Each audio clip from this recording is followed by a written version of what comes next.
I wake up in the morning and I fly to Pasadena, California.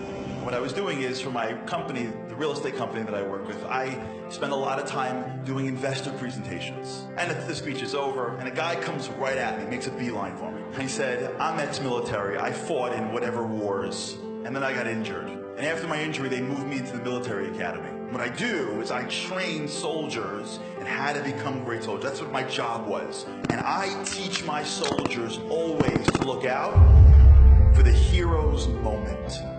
What is the hero's moment?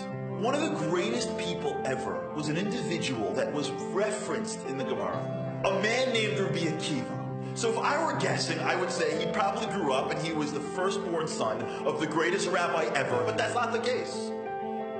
Rabbi Akiva was a shepherd who did not, until the age of 40, even understand Aleph Beis. 40 years old he starts, and he doesn't become just a rabbi. He becomes the leader of the generation. And not only does he become the leader in Torah, Rabbi Akiva becomes a military giant. And he's got 24,000 students. That's bigger than Lakewood and the Mir and Israel combined. And he's got the right hand of Torah and the left hand of military strength. And he's got God clearly on his side. Sirius HaOmer. It all starts to unravel. And the students start to die. And it goes from bleak to bleaker to dark to black. What would a reasonable man do next? He'd pack it up, he'd go to his apartment, and he would basically lick his wounds for the rest of his life. And he would say, you know what? I guess Hashem wasn't with me. You know what Rabbi Akiva does? He gets up, brushes himself off, goes down south and goes, you know what? Let me open up again. I'm only over 100. And he has 5 students. Can you imagine 24,000? Now he's got 5 guys in the front. But guess what? The Gemaras that you learn, the Kabbalah that runs this world, is all being revealed from those 5. And we're in this room today. We're sitting here today because of those 5. The question is how. So I'm sitting in Pasadena, California, and my new friend Jim, the military guy, says to me, there's 3 levels of soldiers. They're good soldiers, and there are great soldiers. Great soldiers go the extra mile, and then in their training, something happens. Something happens when everything goes wrong and everybody quits. And there's always one soldier that never gives up. There's always one that, when all reasonableness says stop, says I am never stopping. That's the hero's moment. You could be the greatest guy in the world, but you're not tested until you fall.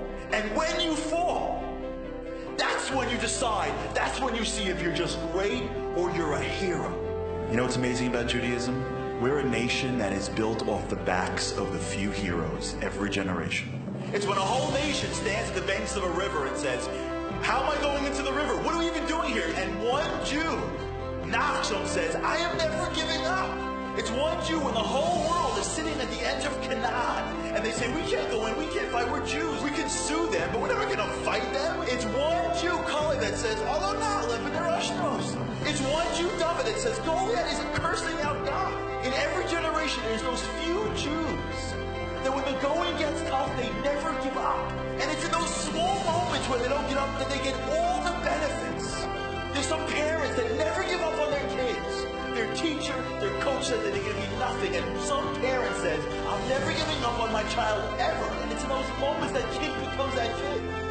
I'm never giving up on my marriage. I'm never giving up on Judaism. I don't care if it gets hard. I'm going to do whatever it takes. Because only when it's tough do I become a hero.